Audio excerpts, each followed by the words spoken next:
This can't be happening.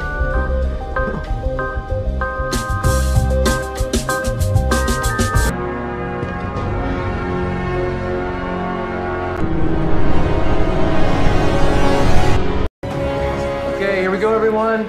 Let's stay sharp. It's the most repulsive thing that's ever happened to me.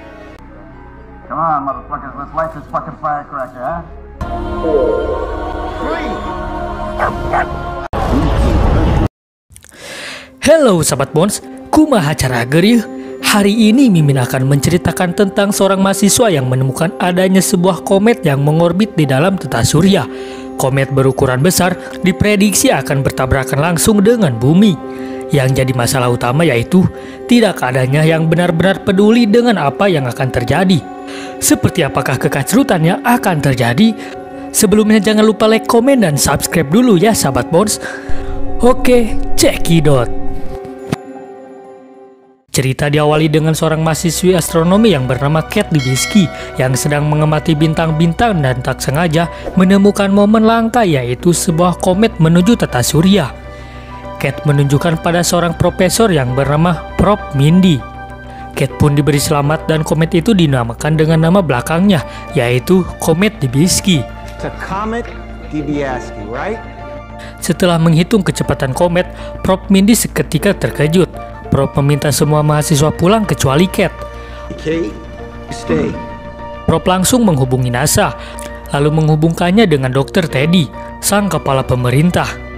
Alasan Prof Mindy sangat panik adalah dikarenakan komet yang ditemukan Kate ini melaju dengan kecepatan tinggi dan diperkirakan akan menabrak bumi sekitar 6 bulan 14 hari lagi.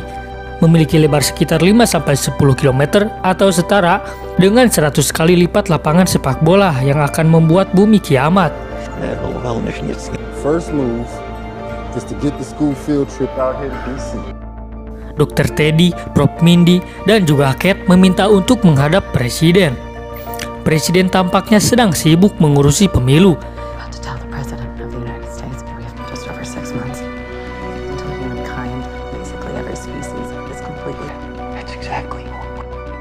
Singkat cerita, malam pun tiba. Ibu presiden yang super duper sibuk ternyata tidak bisa menemui mereka. Mereka kembali keesokan harinya. Mereka pun berhasil bertemu dengan presiden. Alih-alih si presiden tertarik dengan berita komet ini, dia malah sibuk memaparkan strategi kampanyenya.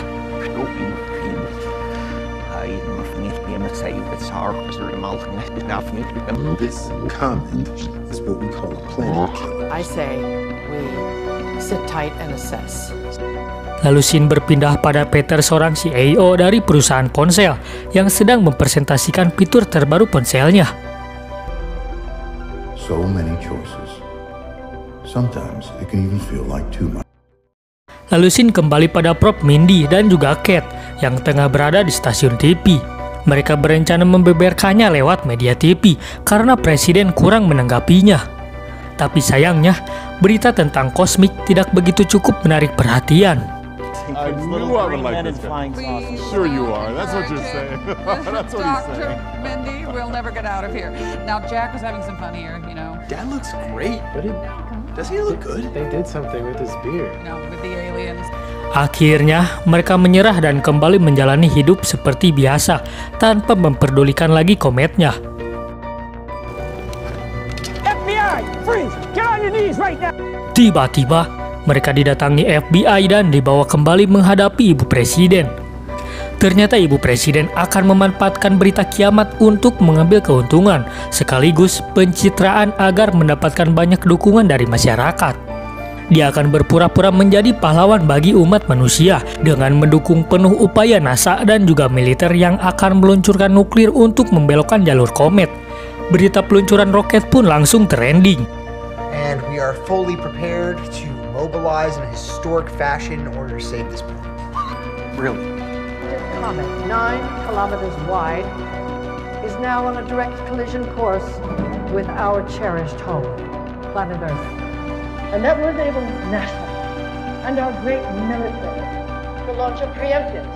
Kate, Dr. Teddy, dan Prof Mindy mulai banyak diwawancarai media. Tapi Prof. Mindy malah mendapatkan godaan, sebuah rayuan dari perempuan gila yaitu sang presenter. Whenever I feel afraid or alone, yes, Singkat cerita, 1 minggu kemudian, NASA dan militer akhirnya sudah selesai persiapan dan kini saatnya melakukan peluncuran 23 rudal. Semua orang berkumpul menyaksikan, lalu pesawat rudal pun diluncurkan.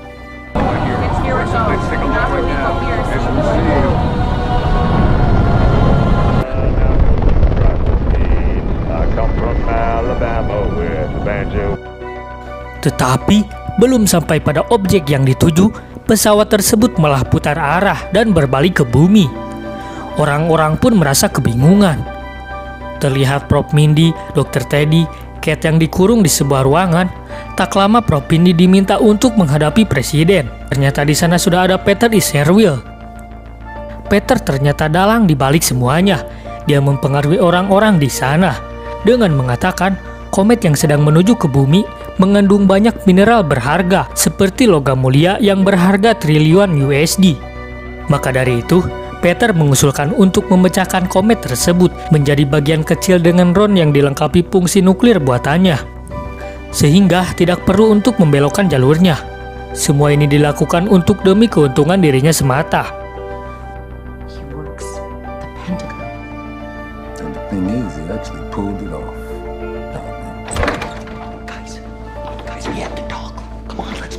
Prof. Mindy memberitahu semuanya kepada Pak Teddy dan juga Kate. Kate yang kesal pun langsung memberitahu semua orang di kafe yang mengakibatkannya kerusakan. To make a bunch of rich people even more disgustingly rich.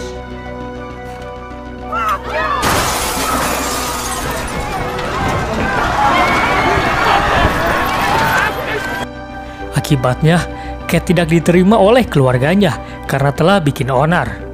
Sedangkan Prof. Mindy menjadi penasihat di pemerintah dan masih melanjutkan perselingkuhannya. Kate akhirnya kembali menjadi kasir paruh waktu. Lalu tiba-tiba didatangi beberapa pemuda yang mengaku fans Kate beralih ke Prof. Mindy dan Peter di tempat pengecekan drone.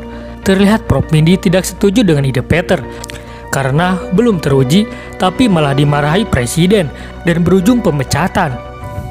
You just run towards pleasure and away from pain. Like a field mouse.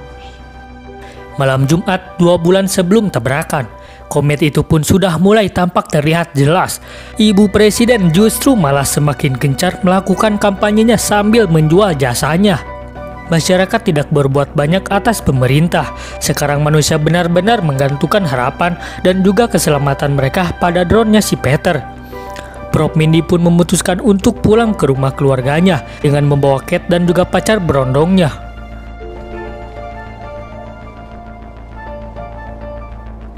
Sang istri pun menerima baik si profesor. Bersamaan dengan itu, Peter dan ibu presiden akan melakukan peluncuran 30 drone dan peluncuran pun dimulai.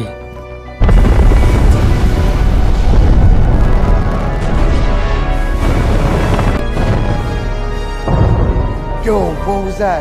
Dan apa yang terjadi? Sebanyak 6 drone pun langsung hancur saat mendarat di permukaan komet.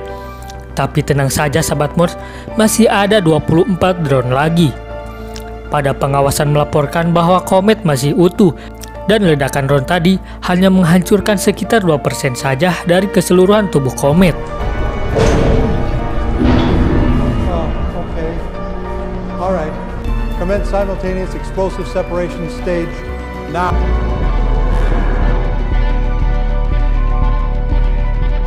Semua pegawai melihat ke arah Peter. Dengan wajah tanpa dosanya, si Peter malah pura-pura izin ke toilet, diikuti oleh si ibu presiden. Utuhnya komet ini langsung tersebar di televisi, membuat semua orang di seluruh dunia menjadi panik dan timbul kerusuhan tak terkendalikan. Sementara ibu presiden dan Peter sendiri nampak sedang berada di dalam pesawat menuju kapal penyelamat yang akan menuju ke planet lain. Presiden menawari Prof. Mindy dan istrinya untuk ikut, tapi Prof. Mindy menolaknya. Beliau lebih memilih untuk tetap berada di rumahnya dan menyelesaikan makan malamnya dengan keluarganya dan para sahabatnya. Dan ya, Dampak dari tabrakan ini pun sangat parah, tapi tidak sampai menimbulkan apa yang dinamakan kiamat. Namun, sebanyak 99 populasi manusia di dunia pun binasa. Sementara kapal penyelamat yang membawa Peter dan Presiden terlihat sudah berangkat menuju misi pencarian planet baru dan akan tidur selama ratusan tahun di dalam kotak kriogenik sampai planet yang layak huni berhasil ditemukan. 22.740 tahun kemudian, kapal penyelamat akhirnya tiba di sebuah planet yang berada di jutaan tahun cahaya, di mana planet tersebut dianggap layak huni karena terdapat kehidupan oksigen yang cocok, gravitasi yang sesuai dan atmosfer yang memadai. Namun, yang mereka tidak tahu adalah masih banyak binatang ganas yang hidup di planet ini.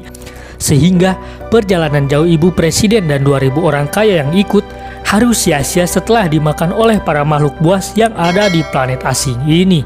Dan film pun tamat.